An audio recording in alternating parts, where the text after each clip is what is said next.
Assalamualaikum warahmatullahi wabarakatuh dan salam sejahtera. Alhamdulillahirabbil alamin wassalatu wassalamu ala asyrafil anbiya'i wal mursalin wa ala alihi wa sahbihi ajma'in. Saudara Muhammad Khairuddin, Alim-alim Syurga Kajian Negeri, Saudara Profesor Ridwan, tetamu kehormat dan rakan-rakan yang saya muliakan di kalangan wakil dan pimpinan beliau, rakan tapi lebih baik anak-anak sekalian. Saya ucap terima kasih atas ikhtiar Saudara Khairuddin untuk memberi pencerdasan dan pendedahan kepada golongan muda memahami hak dan tanggungjawab mereka. Kita dengar daripada laporan kaji didik Ridwan, Nisel dan Ede, dan juga daripada Saudara Khairuddin tentang harapan kepada generasi muda, dan bahawa majoriti orang muda ini sebenarnya tidak tertarik dengan politik, pentadbiran, pemerintahan. Dan ini bukan perkara baru.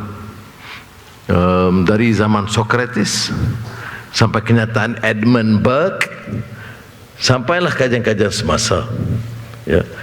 Tetapi saya optimis sebab bila datang suasana yang menuntut mereka menyertai, bila ada pacuan baru dan asakan baru, mereka akan bangkit. Seperti mana kita lihat tiap kali ada krisis atau menjelang pilihan raya.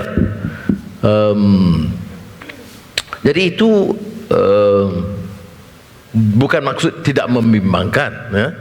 Harus memprihatinkan, harus ada kesedaran untuk memikir hala tuju baru, tindakan kaedah baru untuk memberikan pencerahan dan kesedaran, ya. Dalam agama begitu. Mengapa kita katakan giat kegiatan dakwah itu? Sebab umumnya orang tidak mempedulikan, ya. Sebab itu dia ada usaha terus ta'muruna bil ma'ruf wa tanhauna 'anil munkar, sentiasa menyeru kepada ma'ruf dan melarang yang kemungkaran, ya. Jadi ada gerakan itu menghidupkan suasana. Dan dalam bidang ini, baik dalam dalam sejarah purba ataupun yang terutama yang mendapat pencerahan ini, semuanya menekankan tentang keperluan meningkat ilmu, memahami tanggungjawab masing-masing. Tetapi kita tahu bahawa kalau kelompok yang berkuasa itu bergelumang dengan rasuah, takkan dia nak bagi pencerdasan kepada anak-anak muda? Mampuslah dia. Ataupun kalau semuanya ambil sikap perkauman yang sempit, zalim, kemudian bagi, kita harus beri pencerdasan dan kesedaran kepada anak-anak muda supaya dapat berjuang menegakkan keadilan. Itu memang tak jadi. Sebab itu petanda sama ada pendedahan dan pencerahan itu berlaku atau tidak, dia juga terkait dengan bentuk penguasa dan pentadbiran yang ada. Semasa saya muda memimpin Majlis Belia Malaysia ABIM, kita asak kerajaan kerana tidak memberikan cukup pendedahan. Cuma anak-anak bangkit sendirian dan tidak diberi sokongan. Yang disokong Persatuan Belia yang saya sebut ada satu rencana dalam Dewan Masyarakat kita itu, Belia Kompang dan Pintu Gerbang. Itu yang digalakkan. Boleh kompang ataupun pintu gerbang, tetapi yang digalakkan belia-belia yang akan berkompang dan pasang pintu gerbang bila menteri melawat, semua sambut. Kerja dia itu saja, ya? Buat pintu gerbang, main kompang, sambut menteri melawat.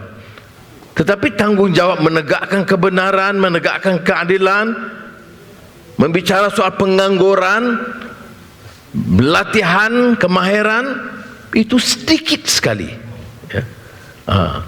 Ini yang saya sebutkan tentang keperluan adanya pencerdasan. Tak ada salah kalau nak minat artis lagu, saya tak ada masalah, saya pun minat juga. Ataupun sukan, tak ada masalah. Tetapi kita harus imbangi dengan tanggungjawab kita. Siapa yang tentukan sama ada dasar ekonomi itu menitik beratkan kepentingan rakyat bawahan? Itu orang politik. Siapa yang menentukan dasar pendidikan, kedudukan PTPTN? Orang politik. Siapa menentukan bahawa tata kelola kerajaan itu akan menghalang pimpinan memunggah kekayaan untuk diri mereka? Itu orang politik. Jadi kalau sendirian kurangkan minat terhadap politik, kita akan menyerahkan kuasa kepada orang-orang semakian. Kemudian kita mengeluh, apa lawan politik ini pakai nyampah. Kamu yang pilih. Kalau kamu tak pilih, kamu biarkan. Kemudian kamu mengeluh. Tak mungkin akan ada perubahan kalau tidak ada tindakan. Ini yang saya sebut tadi, Edmund Burke, ya, bahawa dia kalau kita biarkan, jadi orang yang begini, yang ada akan menguasai. Socrates mungkin orang anggap dia agak sombong, angkuh kerana dia orang filosof, pemikir besar, jadi dia anggap ini yang rakyat yang bodoh-bodoh ni tak mau ikut kerana tanpa ilmu yang cukup. Jadi apa yang harus kita lakukan? Kita mau biarkan beliau kalaupun aktif pintu gerbang dan kompang, ataupun menimbulkan kesedaran menuntut hak kita. Perbicaraan di parlimen umpamanya, sudah ikuti sebahagiannya umpamanya. Apa yang berlaku dalam beberapa minggu yang lalu? Saya asak soal Pandora Papers. Ya. Jadi kalau kita di kalangan anak muda patut ada minat untuk mengetahui, bukan apa yang Anwar cakapkan, tapi apa dia Pandora Papers ini? Apa latar belakang dia? Mengapa dia jadi kontroversi? Apakah benar atau tidak? Ini yang disebut critical thinking. Kita dalam sistem pendidikan tidak diasah untuk berfikir dan menyoal. Kita diminta untuk hormat dan terima saja, menyebabkan tidak ada nilai kritis untuk mempersoal, mempertikai, menanya. Jadi kita terima saja apa yang disebut. Apakah Pandora Papers perkara baru? Tidak. Sebelum ini kita ada 1MDB. Berapa kita kena bayar? Yang kita kena bayar hutang 1MDB 32 bilion ringgit. Siapa bayar? Saudara bayar. Saudara belum bekerja. Bapa saudara bayar. 32 bilion ringgit. Boleh fikir? Boleh bina 32 universiti, 60 hospital, kerana kecuaian, rasuah penyalahgunaan kuasa, pimpinan yang mengumpul harta, menjadikan kita terpaksa membayar begitu banyak. Seluruh dunia bicara. Seluruh dunia bicara tentang MDB. Ada lagi di kalangan anak muda kita yang tidak tahu apa-apa. Dan masih lagi bila orang bertemu orang demikian. Maknanya ada kelemahan besar di kalangan kita. Tidak ada maklumat. Saya beritahu, seluruh dunia tahu. Kerana dianggap suatu jenayah keuangan yang melibatkan kerajaan terbesar di dunia. Itu disimpulkan oleh majalah The Economist. The worst financial scandal or malfeasance involving any government in modern times. 1MDB in Malaysia. Dan orang muda kita ada yang tidak tahu. Dan kalau tahu pun, ini politik, saya tak mau campur. Ni duit kamu kena rampas. Politik tak ada tahu. Balol lah kita. Wang kita diambil, tak apa. Kerana kita tak nampak. Baik. Kemudian Pandora Papers. Now, Pandora Papers itu 2021. 2012 saya asak di Parlimen.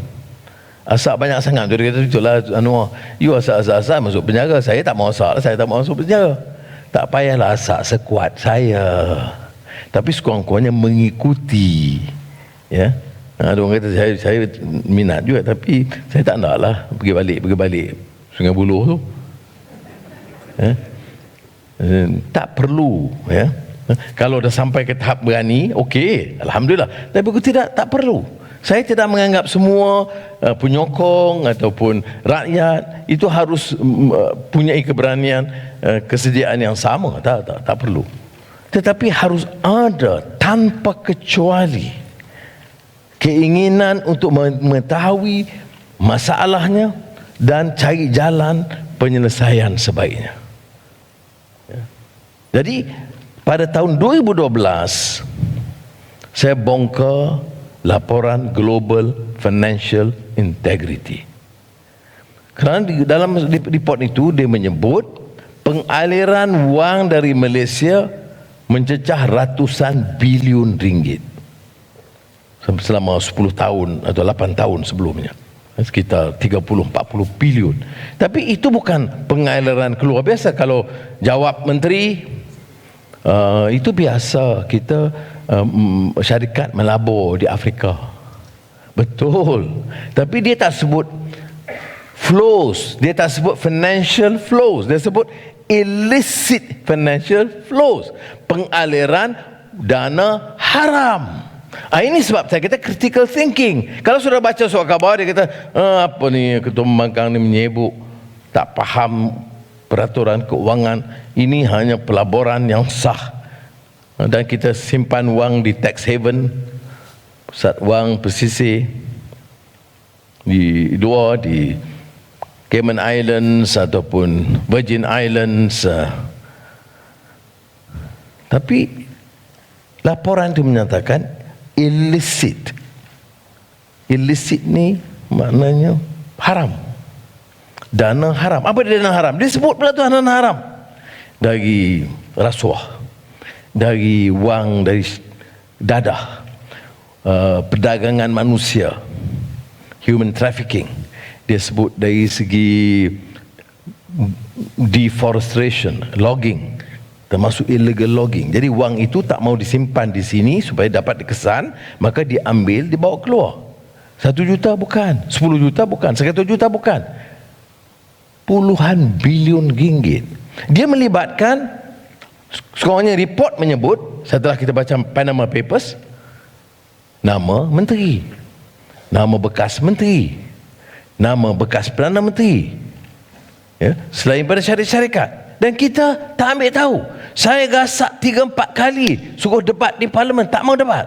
Tak boleh. Sebab tak boleh? Sebab tak boleh. Jadi Parlimen ni tak boleh bincang. Sudah. Sebab apa? Sebab mereka tidak mau pendedahan ini sampai kepada rakyat. Kalau saya kata, Panama Papers melibatkan bekas mantan menteri, mantan Perdana Menteri, menteri yang ada. Kadang nama dia, kadang nama anak dia, kadang nama menantu dia, kadang nama proksi dia. Apa mereka semuanya bersalah? Belum tentu. Siasat dulu, dakwa di mahkamah. Tetapi siasat pun belum ada, belum dilakukan. Ya. Baru ini menteri bagi jaminan kita akan siasat, kita akan mula siasat. Laporan bila? 2012. Sebabnya belum ada kesedaran terutama di kalangan muda untuk bangkit menghentikan pengkhianatan ini. Belum ada kesedaran. Ini menyebabkan pemimpin silih berganti. Masyarakat kata betul. Tukar Perdana Menteri, yang ni sapu bini dia sapu, yang ni anak dia sapu, tukar lagi menantu dia sapu. Serope je. Jadi apa? Ini yang menyebabkan kita dalam keadaan sakit. Malaysia ini di antara negara kaya, tetapi Rakyatnya begitu. Yang menganggur meningkat, yang miskin bertambah. Dan sekarang semua salahkan COVID. Saudara, sebelum COVID-19 pun kesenjangan melebar, kemiskinan tak dapat dirongkai masalah. Sebelum, apatah lagi dengan COVID-19. Jadi apa yang nak saya sebutkan di sini? Mesti ada kesediaan di kalangan pimpinan muda. Tahu masalah, kumpul kawan-kawan dan bincang hal yang sedemikian supaya tahu masalah. Baca karya-karya penting, ya. Dan kau tidak, dia kalau dalam orang Islam wala, apa pemimpin kata wala, ikut aja. Ni bila nak boleh fikir? Saya tidak mau kalau orang dalam keadilan Pakatan Harapan begitu, tak. Dia boleh bincang, bahas, kritik, beda pendapat. Kita haruskan. Kalau tidak, inilah yang berlaku. Saudara, apa maruah kita sebagai seorang manusia bila kita tahu puluhan bilion dikumpul oleh orang yang diamanahkan untuk menjaga kepentingan rakyat dan kita tak ada kesan? Is something wrong with your character, your ethical principles and your values in life. Ya. Balik, kena kaji balik. Jadi hal ini tidak dikaji, akhirnya apa yang dibangkitkan? Ini masalah. Kalau tak kat orang Melayu, masalah sebenarnya Cina. Cina ni, terutama di AP. Sebab roket dia tu menikam kita. Dan ini mengesankan. Saya di Melaka, dia kata saya pergi masjid pagi, dia kata, Tok Sri saya lah dengan Tok Sri ni, betul saya ikuti dulu, saya simpati lah, tapi di AP ni macam mana? Saya kata macam mana? Taklah di AP ni pasal apa? Dia ada di AP. Jadi kalau begitu bukan perbincangan dah. Kalau dia beritahu okey, masalah begini, ada kenyataan yang begini yang kurang sesuai, saya kata okey, saya boleh bincang, biar kawan-kawan saya, kita boleh betulkan. Tapi apa masalah kita ini dididik untuk apa? Untuk membenci kezaliman, rasuah, penyalahgunaan kuasa, bukan membenci kaum. Saya besar di kampung Melayu, saya Cotokun, belajar di Malay College Melayu. Tetapi maka saya tahu tentang masalah kemiskinan Melayu, masalah Melayu terpinggir, masalah mutu pendidikan dan prasangka Islamofobia, prasangka the myth of the lazy native, itu pun ada. Dan ada juga kesan di kalangan bukan Melayu begitu terhadap Melayu. Tetapi bila saya kemudian besar, lebih dewasa, ada pendedahan tentang Islam, saya fikir sepahaman perkauman itu ditolak oleh agama, ya. Sebab sahabat-sahabat Rasul itu juga di kalangan pelbagai kaum, pelbagai budaya. Dan pelbagai kaum dan budaya itu untuk lita'arafu dalam Al-Quran. Dan lita'arafu itu bukan to know one another saja, bukan to tolerate. Dia tak guna istilah tolerate. Dia kata to learn, to know, to appreciate difference. Kerana ini semua daripada ciptaan Allah SWT. Jadi sebab itu kita tak apalah kalau sudah setuju tak setuju keadilan atau DAP amanah, bukan saya nak bawa itu. Tapi saya yang saudara wajib setuju ialah menimba ilmu, menanam sifat kritis, dan jangan termakan dengan sentimen atau propaganda kaum atau agama yang sempit. So kena nilai, ya. Dan saya diangkat hari ini, ada rider tadi iring saya. Okey, saya diangkat jadi sebagai ketua pembangkang oleh amanah DAP Keadilan dan pembangkang umumnya. Dan Perdana Menteri umumkan status Anwar naik sebagai menteri. Status. Jadi saya pun perasan lah sikit, dah kata. Tapi bila saya dapat surat nilai, you see, because ini soal akhlak, soal integriti, soal maruah. Di antara apa yang bicara dengan kenyataan. Ya, ujian kita tu masa ada kuasa. Jadi sekarang dia angkat. Saya baca.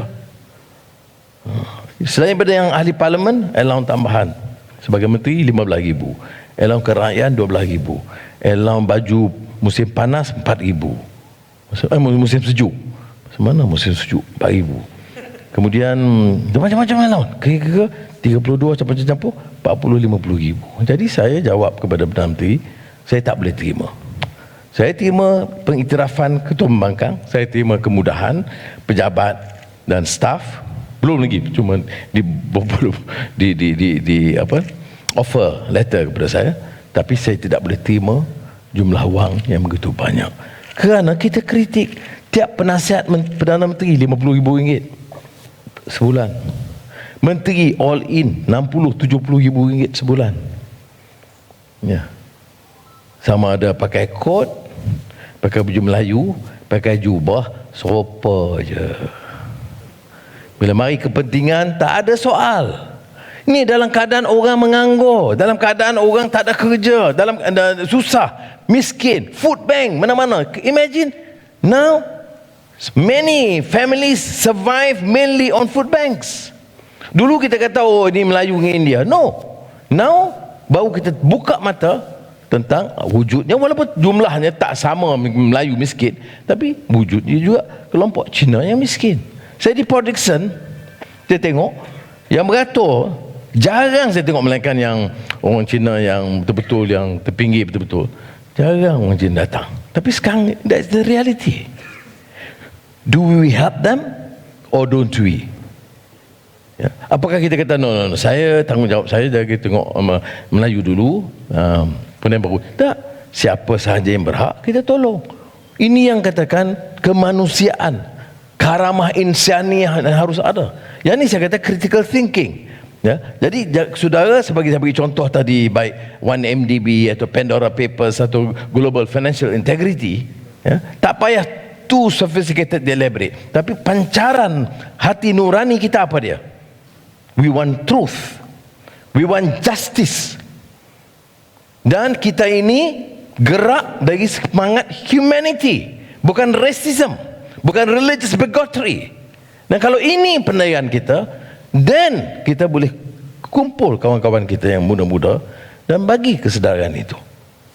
Saudara, ini relentless effort untuk memberi pencerahan, because you are committed to affect change. Bila saya di universiti, terutama dalam Youth Council, saya berkawan dengan kawan-kawan lain, Methodist Youth Fellowship, Hindu Youth Council, Buddhist Youth Council, Young Christian Workers. Dan di kalangan anak muda, pimpinan muda yang ada conscience itu, banyak yang sebenarnya prihatin tentang derita rakyat. Ya. Saya pemimpin ABIM, saya ingat dulu, kalau saya ingat Irene Fernandez, pemimpin muda masa itu, yang sangat prihatin tentang masalah kemiskinan, masalah masyarakat terpinggir. Dia kumpul, dia kata, Anwar, saya nak you attend di outskirts of Bangsa, belah kawasan miskin. Malam katanya pukul 8:30 malam, in the discussion group, majority about 90% Indians, yang poor Indians. Tetapi Irene masa itu bahas buku Paulo Freire, The Pedagogy of the Oppressed. Itu kalau sudah baca, itu klasik book tentang bagaimana orang yang tertindas itu diperbodohkan, tak peduli entah hak dan hak mereka. Kau dapat RM100, dia rasa alhamdulillah bertuah. Ini psychologically defeated. Orang yang dijajah dan orang yang ditindas begitu rupa. Orang ketua ambil 10 bilion, bila mai pilihan raya dia bagi RM50 dan dia punya bersyukur tak habis-habis. Ya. Ini disebut oleh Freire, Paulo Freire, The Pedagogy of the Oppressed. I was very young then, but I was very impressed with Irene initiative ini. Because dia tengok, dia tak give up. Dia tak marah. Ini these poor Indians, ya, apa dia buat? Dia bagi kesedaran dan look, you have to understand that you have rights, that you've been deprived of your rights, and you have to save yourself and your family. Jadi ada usaha-usaha sedemikian. Jadi kita sekarang ini, saya show kepada saudara, apalah, tak payah protokol-protokol semua sana ni, tapi timbulkan kesedaran. Kumpulkan kumpulan-kumpulan kecil adik-adik kita dan bagi pendedahan. Kalau dia tak setuju, tak apa. Kalau dia tanya, kita jawab. Tetapi kalau kita tidak berbuat sesuatu untuk menanam semangat ini, maka dia akan parah. Karena sistem yang ada itu tidak menggalakkan. Jangankan untuk anak muda, untuk parlimen bahas Pandora Papers pun tak boleh. So bayangkan, ya? Dan terikat dengan too many interests. Dia tidak mau. Ya, dia kata kita buat kajian, tapi saya tahulah kajian tu lebih kurang. Lepas lama-lama orang lupa. Okay? Jadi sebab kalau dibongkar, macam mana nak jawab? Seorang Perdana Menteri simpan 300 juta. Ada seorang bekas mantan Menteri Kewangan, awal-awal dah 100 juta. Okey, kalau dia boleh jawab, macam saya sebut di parlimen, mungkin dia menang loteri tiap minggu selama 10 tahun. Itu pun saya ingat tak sampai 10 bilion. Jadi demikianlah saya nak sampaikan ketanggungjawab saudara sebagai pemimpin beliau atau wakil beliau untuk memberi pencerahan dan kesedaran. Ya. Dan harus juga sedar orang yang berkepentingan, apa cara dia untuk mematahkan hujah kita? Ialah ketakutan, the fear factor. Fear what? Fear of the other. Kalau China, dia fikir Malay political power. Kalau Melayu, dia fikir Chinese dominance and economic power. Kalau di Indian, no power. Sebab itu kita Melayu, Cina, India, sementara kita agama masing-masing, budaya masing-masing, tapi ada satu common strategi, mempertahankan hak kita dan menyelamatkan negara kita. Oh, dia kata there's no guarantee, Anwar, if you and your friends are in power, that you will not rob same. Tapi there is a difference. Kalau kita bangkit dengan kesedaran meluas rakyat, kalau kita bangkit bukan kerana 3-4 tokoh, kata Anwar, Kit Siang, Guan Eng atau Mak Sabu, ini tak. Dengan kesedaran rakyat, tu rakyat mudah menghukum kita. Sebab itu saya katakan test pimpinan itu ialah memberi ruang dan pencerahan. Ini yang kita sebut free media. Ini yang kita sebut ruang untuk berwacana cara bebas dan segar. Jadi semoga peluang ini sudah memanfaatkan sebaiknya. Sekurang-kurangnya Selangor berikan ruang ini. UNICEF saya tahu cukup terbuka, tetapi sistem dan media tidak menggalakkan begitu. Dan ini problem kita. Tapi kalau nak cakap soal problem ini dah ada sejak merdeka. Kita nak kekalkan problem ini atau kita kena robah? Orang muda ini bukan muda kerana umur, muda kerana idealism. Ada yang muda but blatantly corrupt. Ada yang muda tapi sekongkol dengan orang paling korup. Ada yang muda yang tidak punya langsung prinsip, melainkan power ataupun interest ataupun wang. Jadi sebab itu kita mesti kaitkan muda itu dengan idealism, dengan propensity untuk membawa perubahan. Dan ini yang kita harap dapat ditanam. Dan saya cadangkan saudara Mak Khairuddin, inisiatif ini patut dibawa ke tiap daerah di negeri Selangor, ya? Dan ambil peringkat pertama pemimpin beliau, kemudian di kalangan yang lebih muda. Kalau saya tak percaya kalau orang muda itu diberi pendedahan, dia akan pilih untuk tak tahu. Ini soalnya dia tidak diberi pendedahan, dan memang sistem yang korup dan bobrok tidak mau memberi pencerahan. Kalau diberi pencerahan, saudara, malam ini semua media akan menerangkan tentang Pandora Papers dan semua yang bertanggungjawab. kalah dari neraka. Sebab walaupun dia buat macam Perikatan Nasional buat apa, pengisytiharan lawan corruption, tapi di kalangan pimpinan terlibat Pandora Papers pun ada, dan dia pun belum jawab isytihar apa. Ini yang harus menggerak saudara untuk berfikir, merenung dan membicara secara berani dan kritis. Terima kasih. Wassalamualaikum warahmatullahi wabarakatuh.